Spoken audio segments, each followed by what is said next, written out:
Hey everyone, welcome to Pouring Takes. I'm Charlie Van. And I am Rayya, coming to you guys from beautiful Bryan Street Tavern in the heart of Dallas, Texas.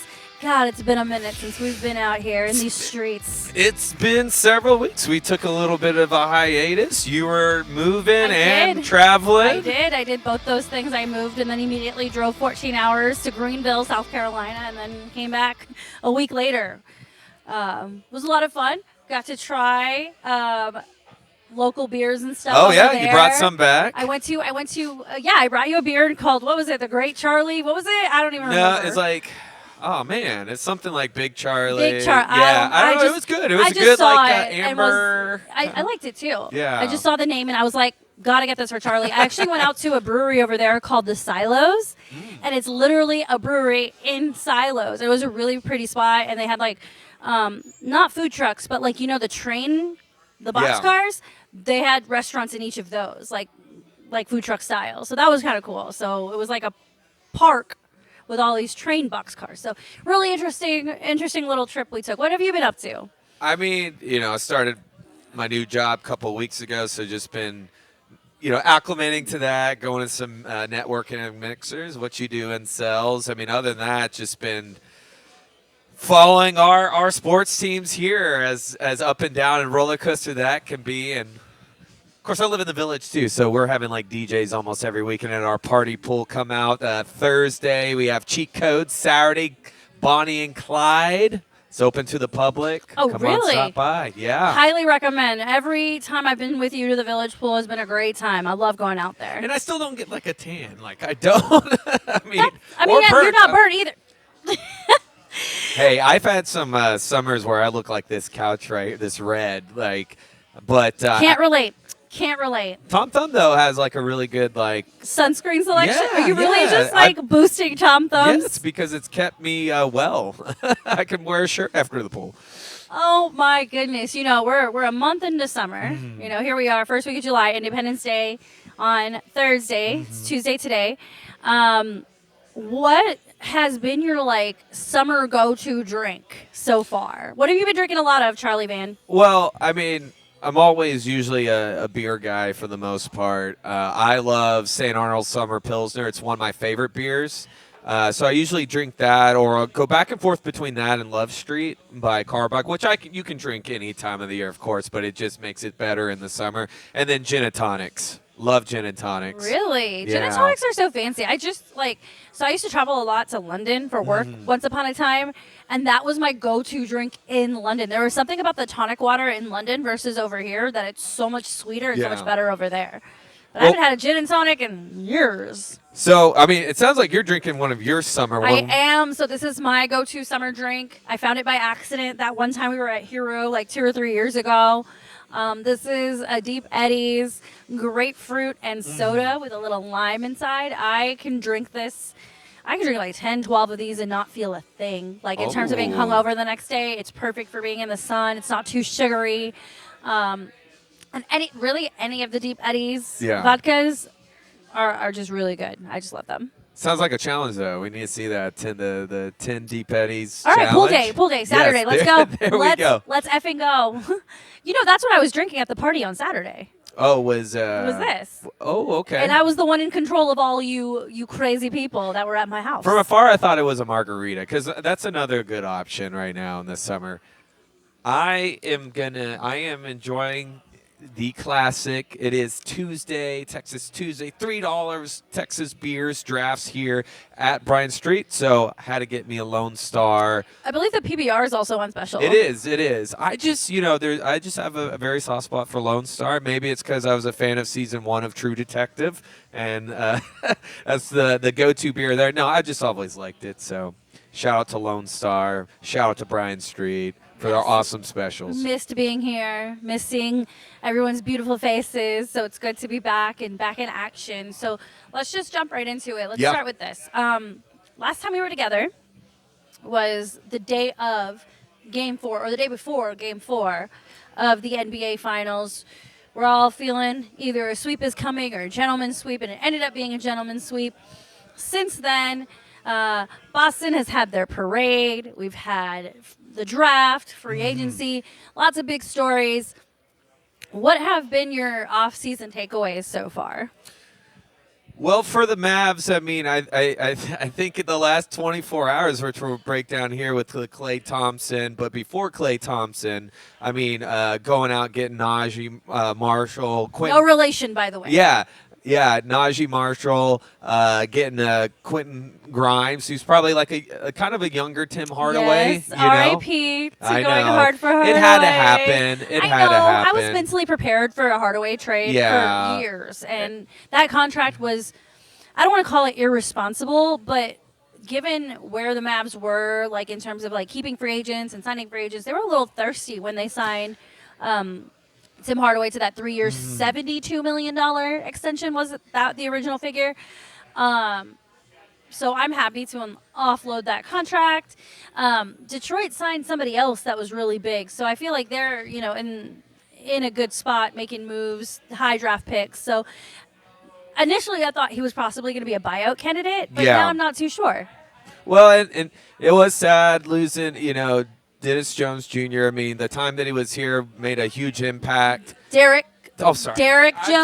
Derek Jones. I'm like, who the F is Dennis? I corrected him. You're thinking DSJ, aren't you? Sorry. Derek Jones Jr., I mean, the time he had here, great playoff run. Obviously, him and Lively had a great chemistry together. He's kind of like a mentor to Lively, to so to speak, the two Dereks. But, it was going to be hard to bring him back. And but I felt like Nico Harrison cooked right away. There was no like short stop of time of Mavs doing something incredible. Yeah, definitely. I mean, and we talked about this in the last episode. We made it all the way to the NBA Finals as a 5 seed. Yeah. That means we're pretty dang good where we are. And I know the Thunder got slightly better. Yeah. Spurs made a lot of great moves, whether it was through the draft and free agency, picking up Chris Paul.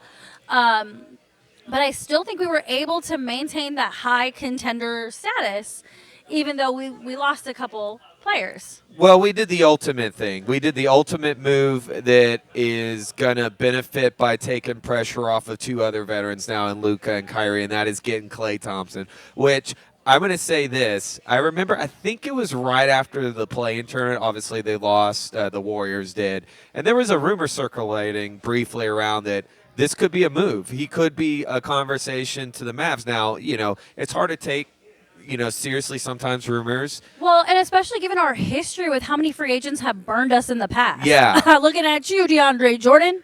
But, I think when you have someone like a Kyrie Irving, that moved opened so many doors. And I think also having a Luka, despite the reputation that Luka has, he's a crybaby, he's loud, he doesn't, he's not a team player. He's totally a team player, by the way. But I think having that duo in Dallas made it very attractive for people to come here. And like I said, also having that deep run in the playoffs. Like, this team, you already had a feeling was incomplete. I mean, literally, February, we were a play-in team. We were not supposed to be there. And it's no surprise that we were gentlemanly swept out of the finals. But it's still hella impressive. And Klay Thompson took a pay cut to come here. He took a pay cut. Of course, there is some, talks about, the taxes and stuff. But I think, okay, I'll say it this. They won't say it out loud, but, I mean, when you just saw who, the Lakers were in running, they were a conversation. But, and no disrespect, but you see JJ takes over at head coach. We don't know what he's going to do. They're we comparing don't know. him to, like, Steve Nash. Yeah, well. But at least Steve Nash won MVPs. But this guy hasn't started yet. So if I'm Klay Thompson and I'm looking and I'm choosing a team, you're going to choose the team that has two of the best duo veterans in the league, just got to the finals. And honestly, you were that missing piece, in my opinion, because if you saw how well the Celtics played D, where were we inconsistent, hitting those threes, hitting those shots, who's one of the best threes in all time right here? He's Klay a splash Thompson. brother. Brother. And so we missed that presence. And I think it was a perfect sense, a no-brainer for him. Absolutely. I'm a huge fan of this move. I know we have questions about his injury status. You can say that with Luka and Kyrie, too, at times. I mean, at this point in your career, everyone's playing hurt one place or another. I think what's important is can he make it through a playoff run with us? Yeah. That's what I need to know. Additionally, I'm curious to see how we balance the quote third option between Klay Thompson and PJ Washington. Yeah. Because we all want more out of PJ Washington. We know he's capable of giving us, 15, 20 points a game. He just has to be a little bit more confident. So it'll be really interesting to see how Jason Kidd, as the coach, moves these players around, puts them in whatever situations he puts them in to make us a better team.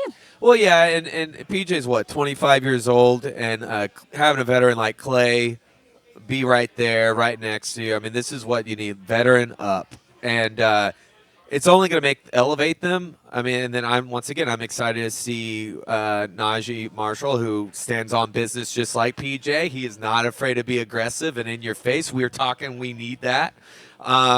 And then Quentin Grimes' ceiling is very high. I know he was kind of banged up this season, but he had a great 2023. So, and then, throw in a now experienced Derek Lively. So, yeah, I'm excited. Very much so. We do have a very bright future. I think, there's a lot of positive energy moving forward. And other things I want to touch on NBA-wide is the draft. Yeah. One thing I really loved about this draft was the amount of European players that were taken in the top 10. Quite a few. I think it really just hit home how global this game has become. And I think we're going to see this in the Olympics. And we saw a little bit of last time, 4 years ago or 3 years ago with COVID or whatever, that countries like France, Australia, Greece are really investing in their basketball teams and their basketball players and stuff.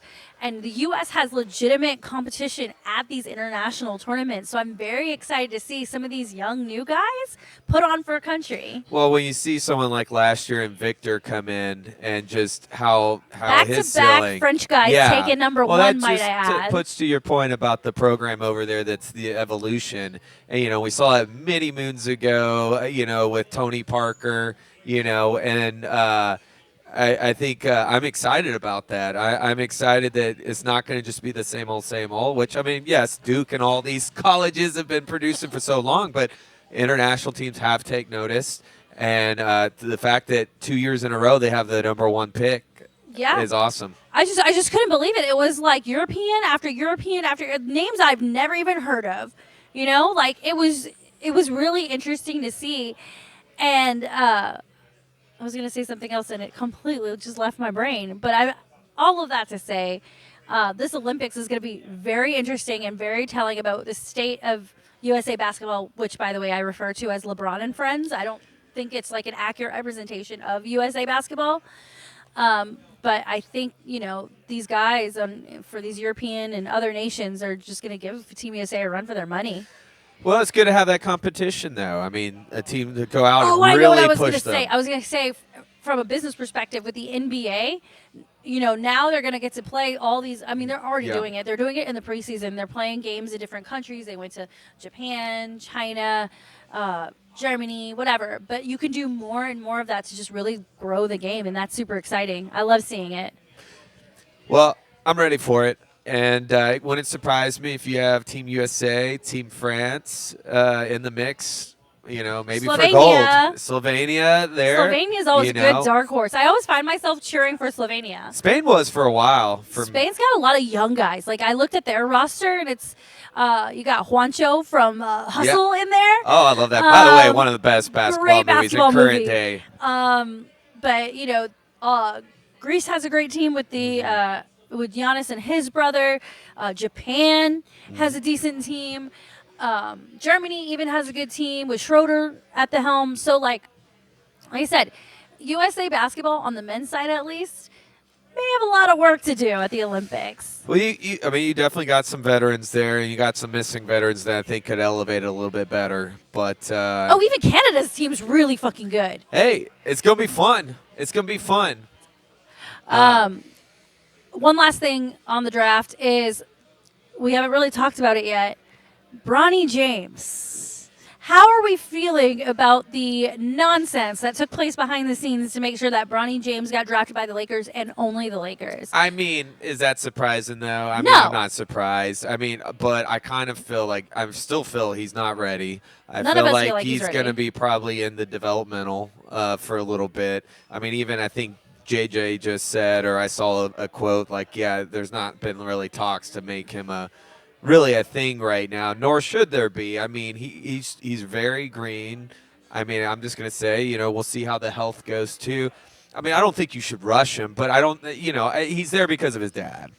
Absolutely. And LeBron pulled strings and made sure that Bronny James was drafted, signed to a legitimate contract, by the way. He will be on the Lakers roster. It was not a two-way deal, which also makes me very nervous. But, like, a guy like LeBron, who's been in the sport as long as he has, I feel like should be smart enough. I feel like he's putting Bronny in a really shitty situation. Well, yes and no. Like, these are grown men in the practices, right? Like, what? If I hit Bronny too hard, is LeBron going to come for me? Is LeBron's entourage going to, like, well, I think ruin my life? Like, what is going to happen I'm here? going to say nobody's really touching on this as much. I do think the whole health scare. I mean, otherwise, I mean, there's other teams that maybe could have benefit bringing him in, developing him. He didn't have to be right there at home, but having a scare like that, I mean, if you're LeBron, I don't blame him. And to watch it for now, watch over him. He's going to ruin his own kid's life. It's not the first time big-time parents have done that. It's awful. It is one of the – I've always thought LeBron was one of the most egotistical people on the planet. This is icing on the cake. Like, the fact that you had to force your son, who has health problems. Yeah. There have been other college players who have had the same health issue that didn't go to the NBA. Yeah. Immediately. There was a guy out of Well, Baylor. the guy in Florida, remember a couple years at 2021 – heart. His heart. He had a heart attack, essentially. He had to have a defib. I believe a defib. Yeah, right? exactly. Yeah. See, that's even more fucked up. This is not like, ooh, he tore his ACL and he's going to the NBA. No, he had a I'll heart attack. never forget the guy from Baylor years yeah, the Baylor ago. guy, Isaiah something. Yeah, and they did a mock draft Isaiah for Austin. him. Yeah. Oh, he had such a bright I think he was going to future. go to the Knicks. Like, he would have been the Knicks pick or something like that. And they did a mock draft, which was great. Like, they let him go on stage. But, I mean, he had such a huge future. But, I definitely think he should have stayed at least one more year. Or maybe even play overseas. Yeah. But, like, this is going to ruin his life. He's either going to hurt himself, like, in practice or in a preseason game, or he's always just going to be LeBron's son and nothing's going to come out of it. Like, what? Is he going to play 1 or 2 seasons and then be an influencer? Like, I don't know. But I don't like it. He could probably coach. I'm sure he has. In a couple years. Could be a coach. I mean... And, okay, speaking of LeBron, and I'm not trying to make this a full Let's Bash LeBron episode, but this is kind of fun for me. I'm like, also, LeBron picked J.J. Redick to coach the Lakers. It's fun. When they couldn't get Dan Hurley out of UConn. It was like, let's just get this guy and do something different, someone I can control. Like, seriously? I love the stat, like, his only coaching was, like, a 4th grade team. No, this whole thing makes me just so upset. Like, he was a volunteer, so he wasn't even on payroll, or whatever. Honestly, you can do. So have you started watching Clipped yet? Not yet. Okay, you need to watch Clipped, and we can talk about it in next week's episode. But essentially, Clipped is a Hulu show by FX about what happened with Donald Sterling and the LA Clippers. Oh, okay. I've heard of it. I haven't seen it. They casted everybody who played for the Clippers at the time, and so J.J. Redick is a character on this show. And it's a very interesting choices were made when producing this show. I'll say this, like, I do think Redick has, like, a good mindset in that, but, I mean, like, there's so many other more qualified coaches out there, especially if you want to take this team seriously and take right up, I just think this was a friend's move for sure. And I think it's going to be, and I think it's still one of the reasons why Klay Thompson's here without them saying it. Absolutely. All right, let me get out of the NBA because this is making me angry. We got to move on. We can talk about Space Jam. No, we don't need to talk about Space Jam. Just the original Space Jam. I will talk 4th about of July Michael Jordan Space Jam all day, every day, but not the other one. I want to get into UFC 303 because, sir, I believe you owe me a shot. How do I owe you shit? What? I believe we have it on video where I said this fight for Conor McGregor ain't happening. Hey, we didn't and play to that preface episode. this, the last episode we filmed about a month ago was when the press conference was canceled. So the fight at that point was not canceled, and I adamantly told you this fight ain't happening. And instead, we got to see Alex Pereira head kick the shit out of Yuri, whatever his name is. I don't care if it's a better fight. Shot now. That was my shot take. I'm doing my shot later, but I want no. Hold on, Tanner. We're gonna do a shot for something else right after this. Well, shouldn't it be like a this savory is shot though? Excuse me. This is your punishment shot. Go. But this is like not really a punishment though. It's like a nice. No, shot. you're taking it by yourself. That's your punishment. I'm gonna do my shot with Tanner for something else. Knowing me, that's not really a punishment. This is what happens when you're a Conor McGregor fanboy. I'm not a fanboy. But, no, I said but. I think the way he pulled out was very ridiculous, especially for calling out RDA in 2016 for breaking his foot. It's just I think it definitely sucks for a lot of venues that invested in that. Look, Saturday was awesome, but that was not. If you're going to pay covers, seriously, major shout out to Alex Pereira, and Yuri for stepping up and taking this fight. Toe. He has a broken toe, and Dana White gave him a $303,000 bonus for stepping in and freaking knockout. That's because of Brian Ortega at the press conferences. How about 303? And then Brian Ortega didn't even end up fighting. Yeah, he got sick. So many stories. Hey, hats off to Diego Lopez for still showing up to fight, and then Dan Ige, who's supposed to fight at the end of this month, stepping in because he happens to be in Vegas. This is why you have backup plans. This is exactly why you have backup plans. Well, yeah, let's talk about what we saw and the potential matchups next. It was electrifying. Actually, it elevated because the original, I will say, as much as people wanted to see Conor and Chandler, I kind of felt that card was lacking a little bit. So if that had fallen through, which it did, what's next? And we were talking about that. Obviously, Pereira and that, but then the co-main, with Diego and Brian Ortega. It didn't happen, but, Diego and Dan was not a bad fight. No, not at all. Seriously. And you can even say Ian Gary and Michael Venom Page's fight wasn't bad either. I feel like there was judging favoritism happening. It was. But it was still a good fight. It was what you thought was going to be. But hang on. This is my moment now. Tanner, our girl Macy, with the upset over Mayra Bueno Silva, taking on Macy's now the number 5 bantamweight in the UFC. So that is who I'm doing my shot for. Macy with that nasty, Cheers nasty to Macy elbow. and those stitches. I saw Marina yesterday on social media, and that gash, it was nasty. I actually had her winning that fight, going into it. I think Macy's just the range, her height, how she moves, and when you watch that Raquel fight, the Marina was less than desirable. And Macy has evolved so much. What, Tanner? You gonna cheers with me? Oh, okay. No, he's getting more. Oh, okay. But Deep Eddie's grapefruit. But man, that cut was that was nasty. No, it was. Look, I've known Macy for a long time, right? I train with Macy, hang out with Macy, whatever. This most recent camp that she went through was by far her best camp. That's good. Even her weigh-in day. Her weigh-in day had no issues. She weighed in at 135.5 easy. Yeah. The sky's the limit with this one. And she really bullied her.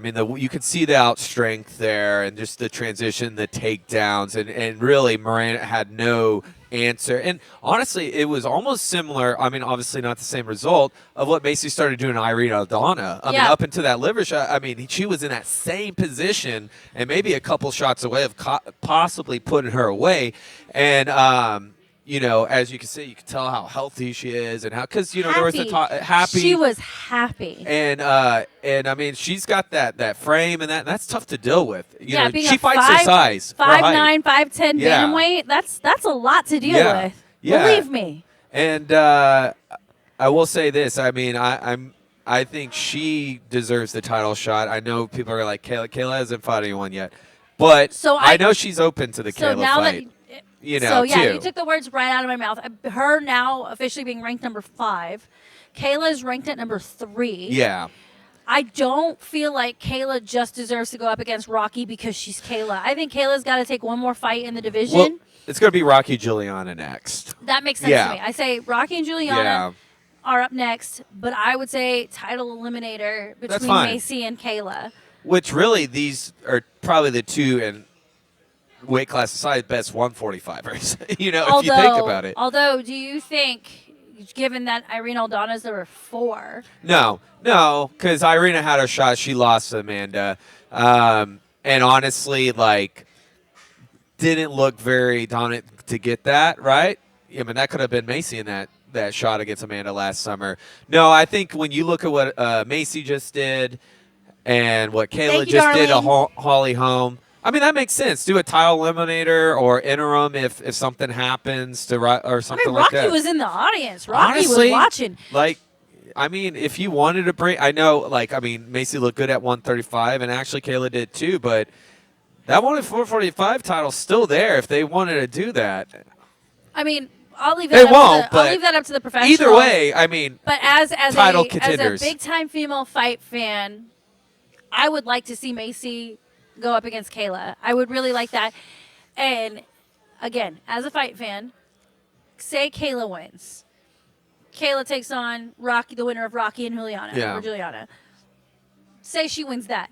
Does Amanda Nunes come out of retirement to come for Kayla? I don't know. It's very because tough. She talked about it. She's been running her mouth on social media. I don't know. After Kayla beat Holly, that was one of the clips that went viral, was Amanda watching the fight being like, I got you. Like, who are you? I guess it just really depends, because does Amanda fully really need it? No, she's 2-time champion. She's going to go down as the greatest women's fighter. I mean, she beat the greatest in Cyborg. I say Cyborg over Ronda because Cyborg went through everybody when you think of styles. I mean, Ronda definitely was the put it on the map now, even though Cyborg and Gina and all that. But, I mean, and she put away Ronda too, so it's hard to entice her completely. It's just, does she really want to? I know she loves being a mom, but she might. I mean, we'll never know. There's a lot of dominoes that need to fall for that to even happen, but I just wanted to put that out there because it's me. It's intriguing. It's intriguing. I mean, GSP came out of retirement and went up. You never know. You never know. But right now, I do like that you got Macy and Kayla in the mix because it's something different and something new. It's exciting. Yeah. I'm looking forward to seeing what happens in that division. On the flip side, with Alex winning his fight, Alex has shown he's won at 185. He's won at 205. He could probably fight at heavyweight, too. He has talked about being a triple C. Well, he's a big guy. I mean, he's big even for 205. I mean, Absolutely. He looked bigger than Yuri, and Yuri's pretty big, and Jamal Hill. He's going to fight Muhammad Ankalaev next, and I know stylistically that doesn't sound like the great because Muhammad's his beast wrestler, but the thing is, Muhammad, what you saw with Johnny Walker is he's not worried. He likes to come and test his strike, and he's already kind of put that out there if he fights Pereira, because everyone's like, well, I could take Pereira down. Yeah, but if you even once think you can really stand with Pereira, do not do that. I was going to say, you can take me down all you want, but you're not going to hold me down. Well, and Pereira also, you got to look who is his mentor, who is his coach, Glover Teixeira, BJJ black belt. I mean, he's in with some of the best, and he's had some good moves. How crazy is it?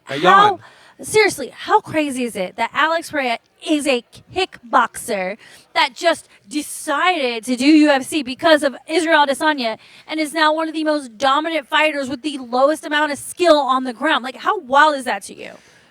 It's not too wild because also I think if you follow – no, I'm saying this. It's not because if you follow kickboxing, everyone says unfortunately there's not as much value there as far as the money, as far as fame. Yes, there is a thing with Izzy, but also I think being with Glover too and seeing what his potential can be. Yeah, but I'm saying like, Charlie, this man literally has like the jiu-jitsu level you and I have. Maybe more you than me, but still – he's a big, strong motherfucker. I'm going to say it. Yes. I said it for you. He's also, I mean, once again, the company you keep, and he's got great company there.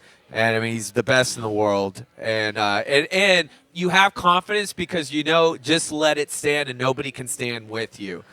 Does he have the potential to be the next face of the UFC? Yeah, I mean, especially at 37 years old, which is that's Wait, he's 37? Yeah, he's 37 years This old. whole time I thought he was 32. Yeah. This whole time. I mean, he's Wow. I just think, I mean, what's great, you know what's interesting? The other day before his fight, he was helping someone change a tire. No, he's such a good guy. Yeah, he is.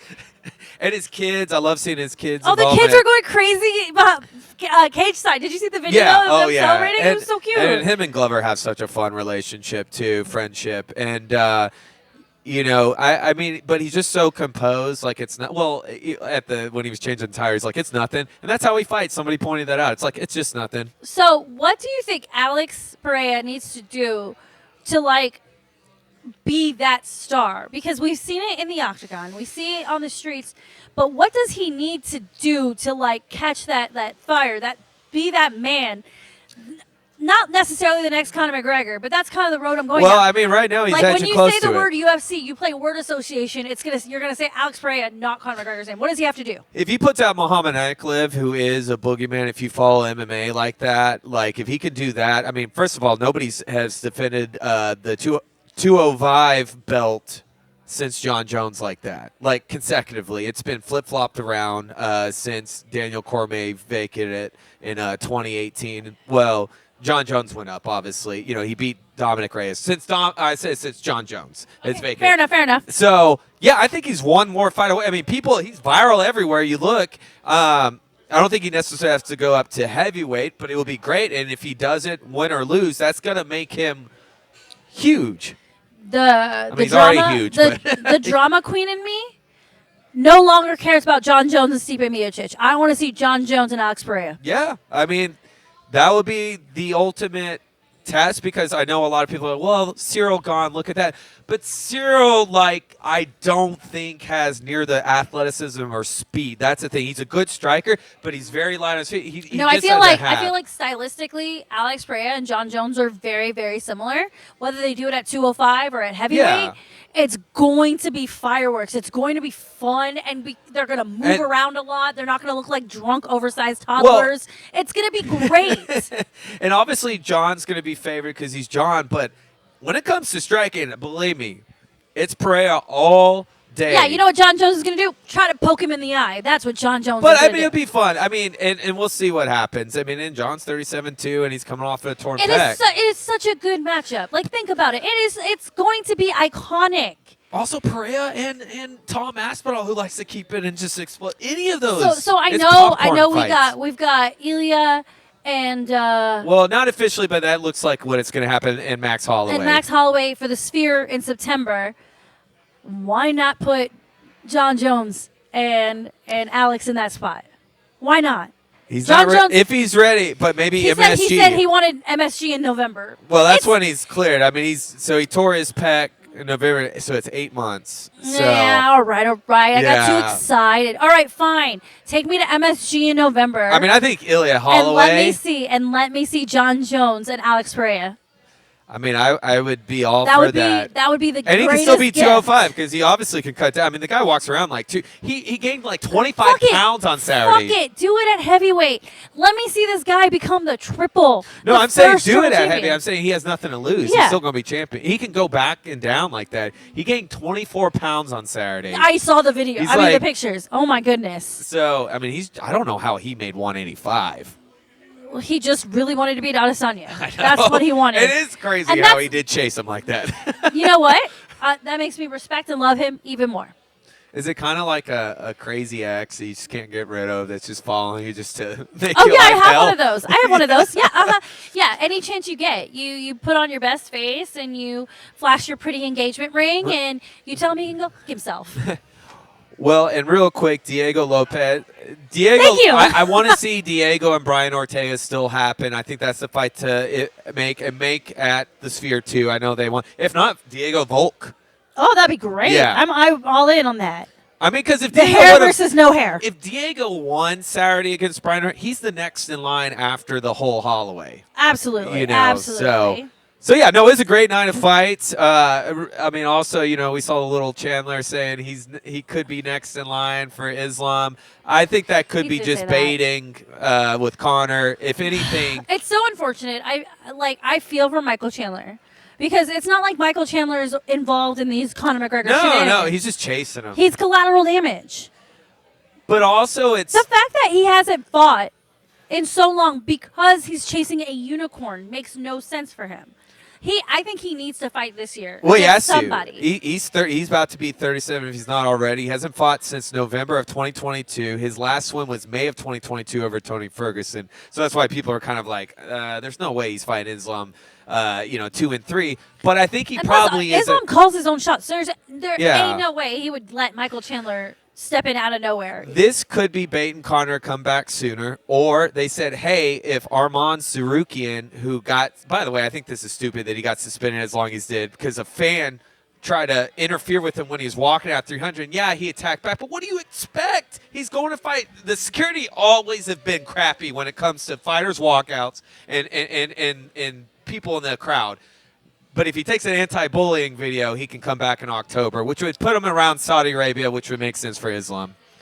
Well, we'll see. But lots of cool things have been happening. There is. It's been good, though, for the UFC. I'll say. Next up, 304 in Manchester. Finally, the return of Leon Edwards, who I am literally obsessed with. I am so sorry, but I am. And Bilal Muhammad, who's And been Bilal's with a Fortis on and great on, guy. who has Bilal been. is Bilal, this is a long time humming for him. So, what's the date of 304? It is the 26th, and also it's Aspinall defending his interim heavyweight title against Curtis Blade to see who will potentially.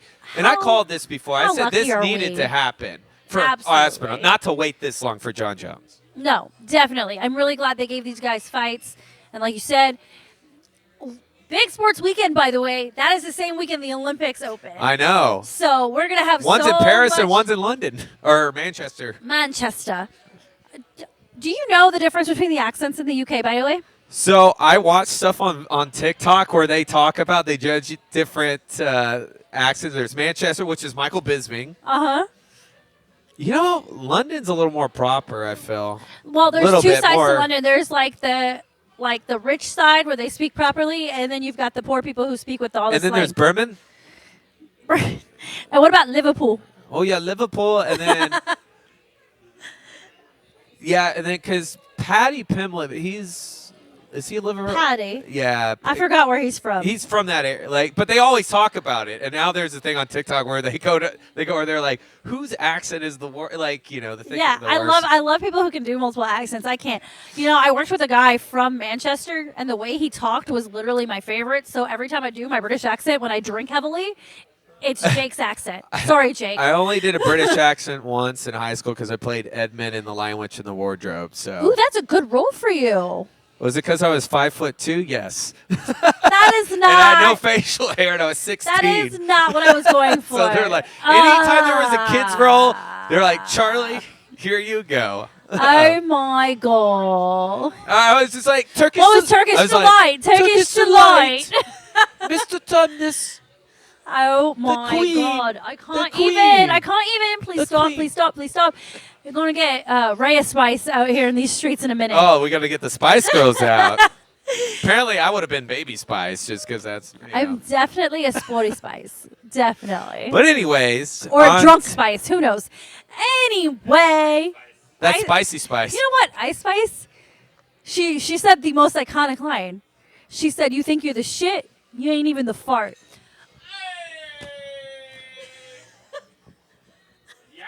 Put that on a T-shirt. I'm surprised that hasn't been a saying for all the sayings that are out there. That's like coming up with a podcast name sometimes.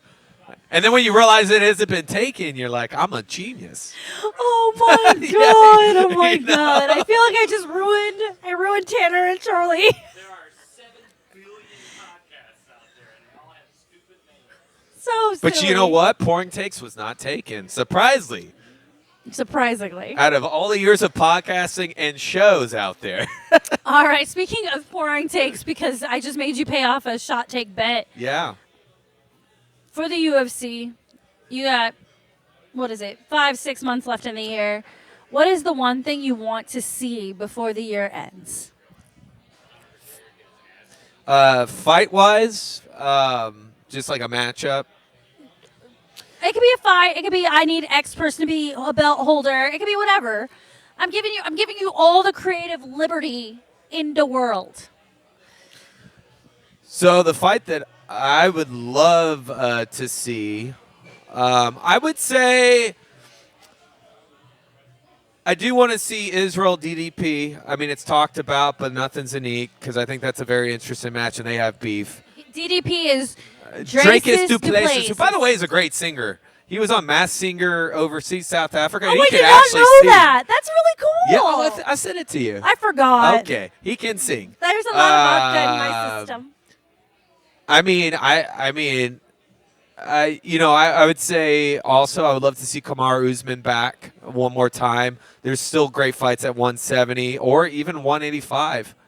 But Whitaker, Sean Strickland makes sense next. Yep, for sure. I would love to see that. I'd love any opportunity for Sean Strickland to get his ass kicked. I know he was like, oh, I shouldn't do it. No, that's the fight that's going to happen. Yeah, absolutely. I think on the women's side, there's a lot of things that can happen. I'm very much so looking forward to Valentina and Alexa Grasso fighting again for the third time. Yeah. This time is going to be Valentina's night. There's no way Valentina is going to be okay losing 3 times to the same girl. And no disrespect to Alexa. Alexa's an incredible fighter. Alexa, there's a reason why she's beaten Valentina twice. Second time was questionable. But, second time was a draw.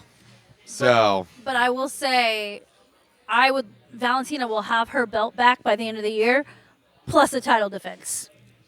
Because she ain't going to take any damage. Because that's my girl. She literally has a gun tattooed to her ribs.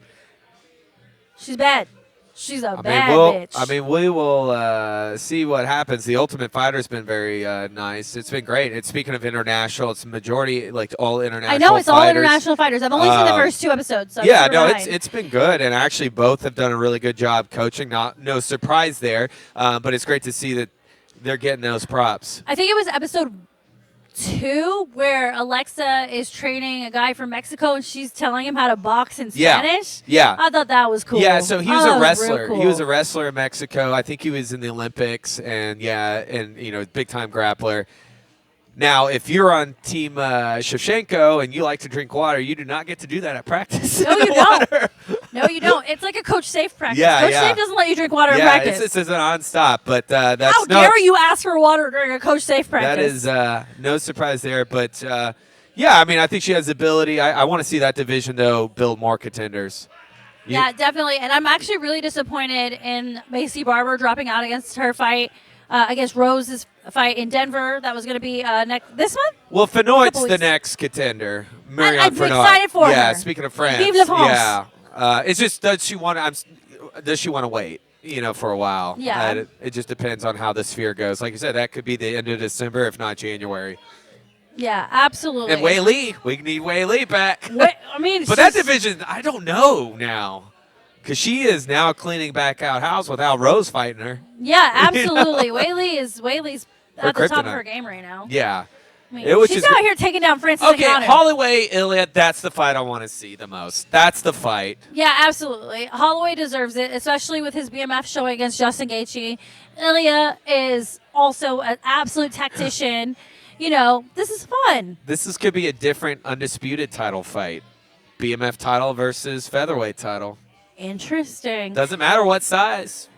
Well, it's going to be 145. No, I'm just saying it can go up to 150, it can go to 145. Well, we will see all the UFC things. It's a lot of exciting things happening. Guess what? Without Conor McGregor.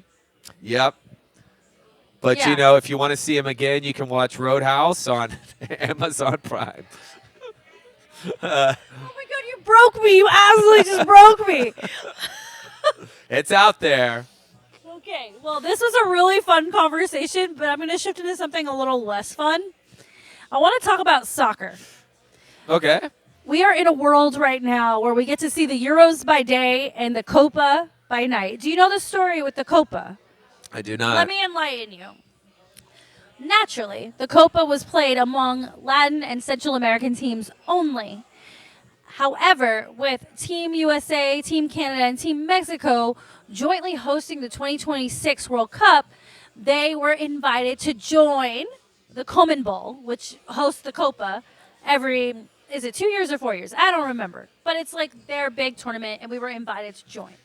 This was a huge opportunity for the United States to show out. Because United States consistently wins the Gold Cup, which is the CONCACAF tournament. And that's, U.S., Canada, Mexico, Jamaica, Panama, whatever. All these countries that are not included in the Komen Bowl. So we get this invite. We get to host the tournament. USA gets to host the tournament. The games have been played in Dallas. Like there's a game tonight in Dallas, New York, Atlanta, LA, whatever it is. And Team USA does what? Team USA draws a very winnable group with Bolivia, Panama, and one more team that I can't remember right now. But I'm traumatized by Panama because that was a really rough game. Who did we play last night? Uruguay. There we go. See, I blocked it out. That's how traumatic it was. So we played that first game against Bolivia, and I think we win like 2-1 or 2-0, something like that. And you feel pretty good. But again, it's Bolivia. Bolivia doesn't really have a reputation for being a big soccer country. Next game's against Panama. And in the 18th minute, one of our great players, Tim Way, gets sent off. And they play with 10 men from the 18th minute through the end and end up losing to Panama, 2-1, I believe. And that whole game with Panama was so chippy, so aggressive. You felt like the refs weren't calling anything for Team USA. Like it was really hard to watch, and you could see the emotional demeanor of those guys absolutely take a shit turn. Yeah. Nobody wanted to be there. However,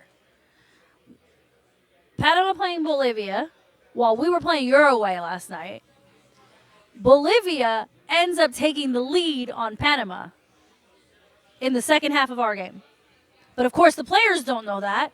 But the whole audience knows that, and they even showed on the broadcast the USA fans looking at their phones going, oh my God, it's so unexpected because Panama was favored against Bolivia.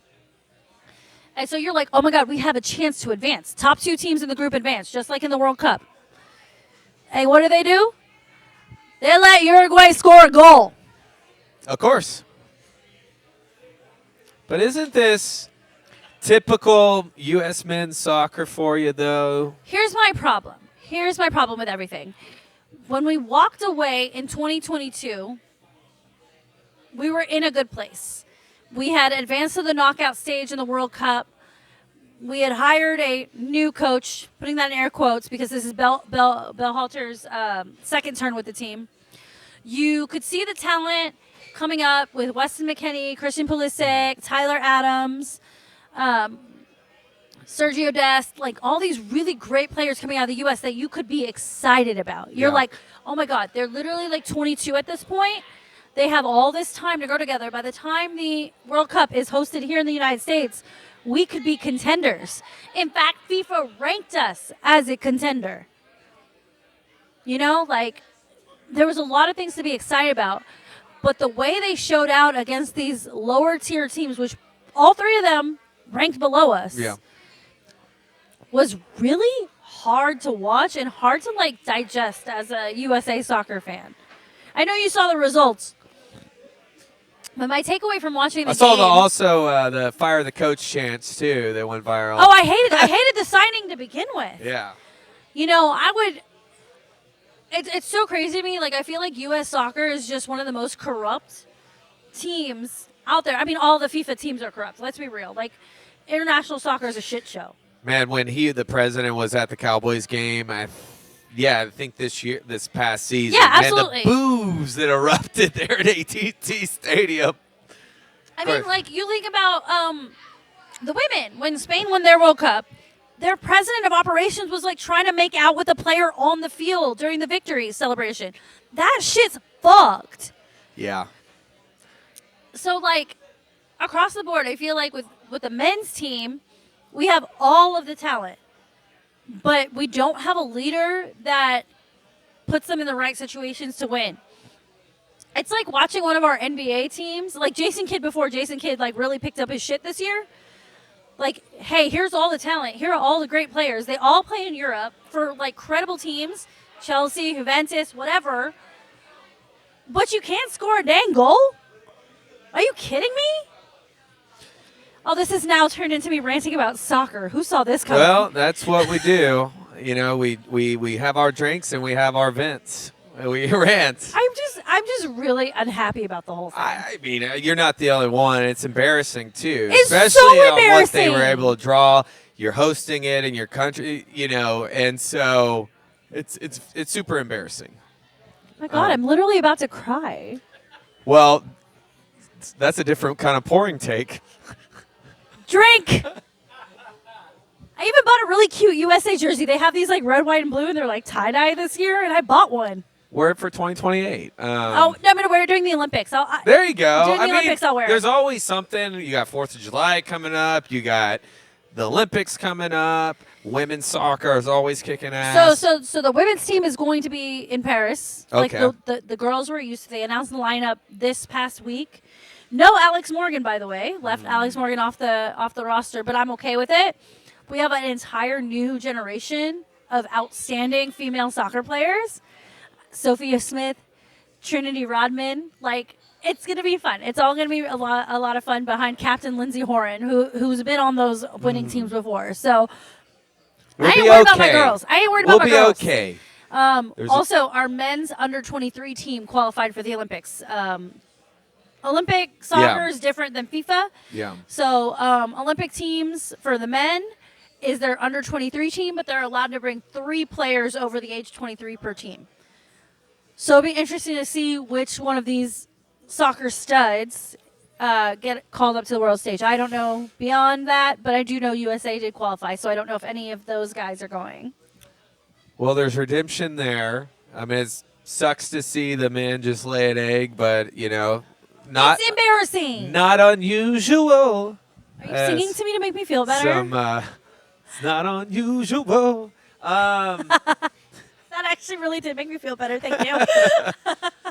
Anyways, yeah, so, but you want to talk about something, transition to something that is That never doesn't make me cry? Well, yeah. I mean, all the drama, though. All the drama. But it is fun. And sometimes unusual. And that's the perfect match. Which Did you just finish wrapped it? Up. I did. Oh, my God. Did you? Okay. Before we get into, It's like window shopping. And you just want to see what's in there. And it's, you know, chaos. Like, it's hard not to finish it. Okay. So do we want to talk about how the show ended or the drama that came after the show ended? Both. Okay. Compact, but we can. So let's just cat's out the bag. This show's been over for like 2-3 weeks. Yeah. Christine and Nigel taking the win. Wow. When they literally were only together for a day and a half. Yeah, I know. But they're the least dysfunctional compared to all the others. So tell me this, Charlie. Mm-hmm. Were you surprised that, and I'm assuming it was all the singles who voted for Kristen and Nigel because of how effed up everything in the house was?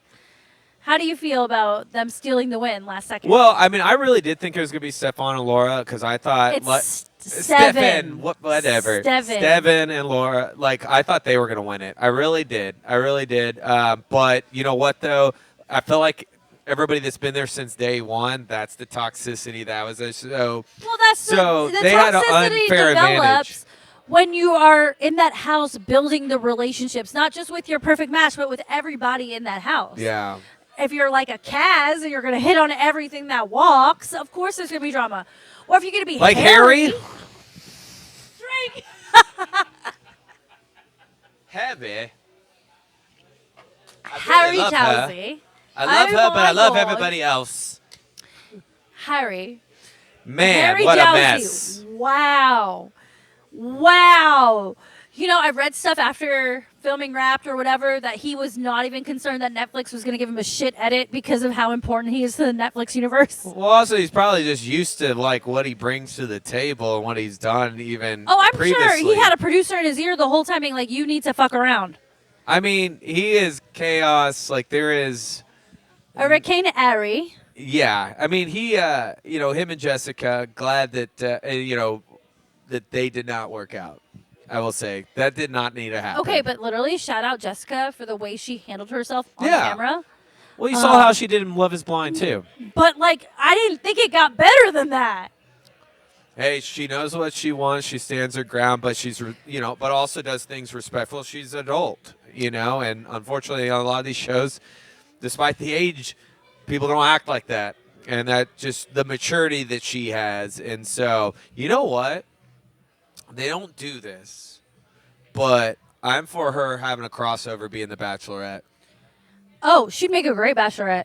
She'd be so entertaining to watch. Like, she'd be, if they pick her. Or put her in Paradise. No, don't put her in Paradise. She needs her own show. The way she chews out men is Yeah. must-see TV. Hands down. She can see bullshit a mile away, and they don't censor her. They don't. Like, yeah, she was her judgment was clouded by Harry. And, I mean, any girl's judgment would be clouded by Harry, even myself. I will admit it. Hurricane Harry. If a British man was throwing himself at me, making me feel like I was his entire world, yeah, I'd be blinded as hell. I'm just a woman. You throw an accent at me, I'm done. Game over. Why do you think I'm with a New Yorker?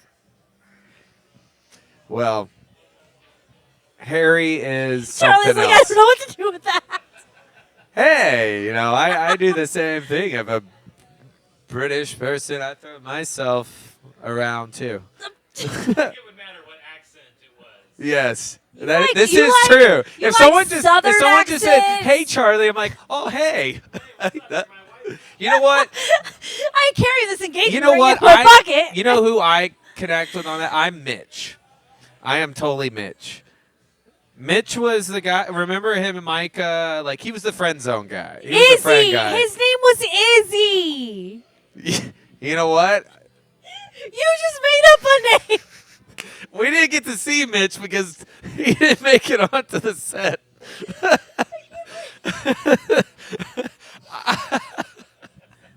They're like, sorry, you didn't make it past the initial camera crew. Wait, are you I'm Mitch? I am. Didn't want people to know I was going to be on the show. I was not the perfect match for anything. I couldn't even get people's names right. They're like, sir. You know what? You are my perfect match, so please stop. No, Izzy. Chris Daltrey. He knew everything about like Micah, and I thought that was going to try to work. Didn't. And then him and Jessica, he just friend zoned himself. He's like, I know I'm just going to be friends with He's everybody. like, I just want to be in the house. He's just like, I'm going to be here. And I'm going to be drunk He's in like, the house. I'm coming home to a place where This has now become the Charlie Van karaoke show. he was a nice guy. And then who kind of faded in the back briefly was Chris and Tulo's little relationship. Okay, but their whole shit after the show ended. Yeah. So I thought Chris and Tulo could have won the show. But I did sense in the episode where they brought the like single girls to the cenote, Yeah. I could see him like flirting with Dom, Linda, Christine, even whoever. So I knew he wasn't fully serious about Tulu, and shame on him because she is a dime and a half. Holy shit! Her finale outfit, 12 out of 10. I'm obsessed with her. It was a good finale. But yeah, and then for him to just. He didn't ghost. He broke up with her. It was Steven who ghosted Alara. Who ghosted Alara, by the way? She's beautiful. Yeah, I thought he was. Are they still together? No. No, he ghosted her right after it all ended. He was like, "Oh, I'm gonna go visit maybe you I in the didn't see that. States, and you come visit me in London, and we can get an apartment together." And they did none of those things. Sorry, that was my alarm. Well, voice. he's on tour. He's got a MGK. He's out there. Okay, on that note, Too Hot to Handle next season premieres on July 16th. Are we watching? Too Hot to Handle. That Because- sounds like what Texas should be called. Because Too Hot to Handle feeds into Perfect Match. I guess so. What else I got to do this Like, summer? nuh-uh. I mean, there's no other sports other than the Olympics, so I might as well watch, Dating Copa.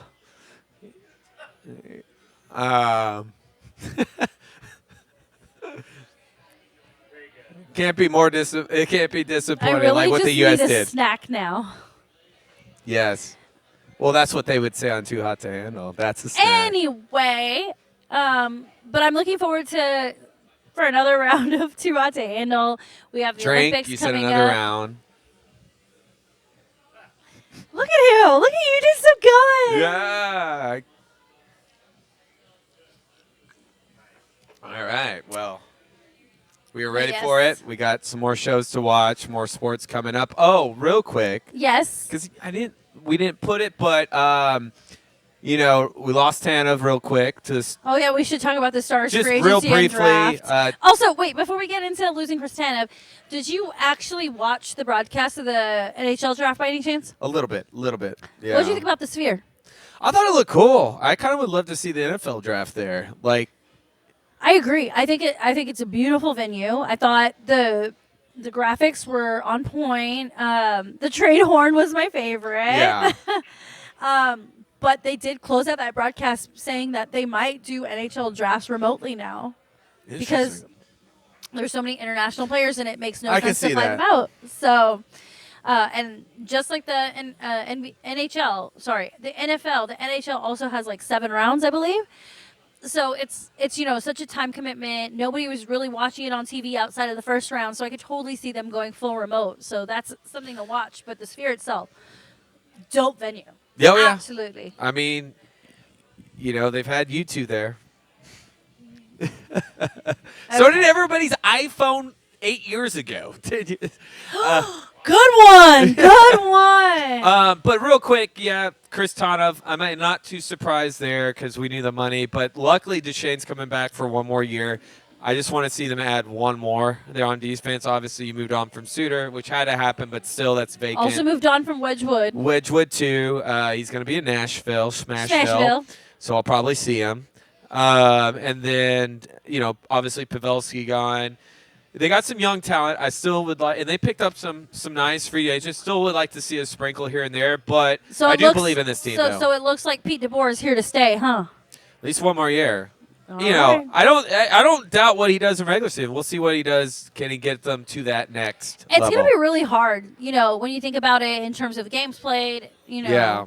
all of that, to go to have another deep playoff run for a third consecutive year. And this was by far your best cast. I think it was even better than the 2020 because obviously there's a little bit of an asterisk there. And, I mean, you're number one. You had home ice. So, but Yeah. we'll see. Yeah, very, very curious to see how that goes. But honestly, this is going to sound terrible because, the Mavs and Stars are playing at the same time. I feel better, more better. Is that a word? I feel More better. I feel much better. There we go. Much better Very about better. the Mavs' future versus the Stars' future. I'm very well, concerned they about just where the elevated. Stars are Well, going. they made it to the finals, and they just added a huge piece. Well, that's what I'm saying. The Mavs have already had a better offseason than the Stars have. I mean, the Stars have made a lot of, quote, money moves. Who did they trade today? They traded somebody away today to the I didn't even Blues. see. They keep trading. They're freeing up that cap. Foxa. That's who they traded. They traded okay. Foxa to I'm the not Blues surprised by today. that. Also, Craig Smith yesterday. So Yeah. So, I mean, I respect them for, making such big changes, switching up the lineup or whatever. But it's going to be very difficult to have another deep playoff run for a third year in a row. unless they can do another mid-season like they did with Tanev and really see who's out there, which they might. I mean, Jim Neal's been very smart. He's been one of the best GMs. He is one of the best GMs. Yeah, You're not so wrong. we'll see what happens. They're still going to be solid enough. All right, we got the Rangers playing tonight. They broke their losing streak, their 6-game losing Yeah, but streak. you got the Trash Stros coming up. They're only, 3 games back now? Hey, we're almost all-star. Almost All-Star. That's right. We're 2 weeks away from All-Star. Anything can happen. And you and I talked about this. We'd rather have a better second half of the season than the first half. We got everybody starting to come back from injury. Do we have an update on Corey Seager, by the way? Not yet. I know it didn't look broken, but still. But also, I saw that. I was trade watching. deadline's coming up too, and I do think they're going to do something. I was watching that game, and I saw Corey Seager take that hit, and I was pissed. It happened. It almost happened to Josh Smith the other night too, but it hit the bottom of his bat. They showed the Corey Seager hit side by side with the Josh Young hit. Yeah. Literally the same pitch, the same speed, everything, in the same area. So I was He's instantly just a man worried. of steel, I guess. Good for him, because that looked Can't lose him. awful. That looked horrible. But go Rangers. We'll see what happens. Any big plans for the 4th, Charlie? Well, I'm going to hit the pool. Got cheat codes coming over. DJ. Probably see some fireworks. Got to work on Friday, so. Absolutely. Well, if you guys are not doing anything, Bryan Street Tavern yet again. Heck yeah. Thursday nights, $2 wells. Ooh, that's some fireworks. That'll get you where you need to go. And karaoke what night? Oh, on Thursdays. I thought it was Wednesday. Do you think anybody will sing fireworks? That'd be interesting. Or Born in the USA. Brewster, yeah. Born in the USA. Oh, well, that does it for us. Charlie has definitely sang way too much on this episode, but I ain't mad about it. You're welcome. Y'all have a great week, and we will see you next time.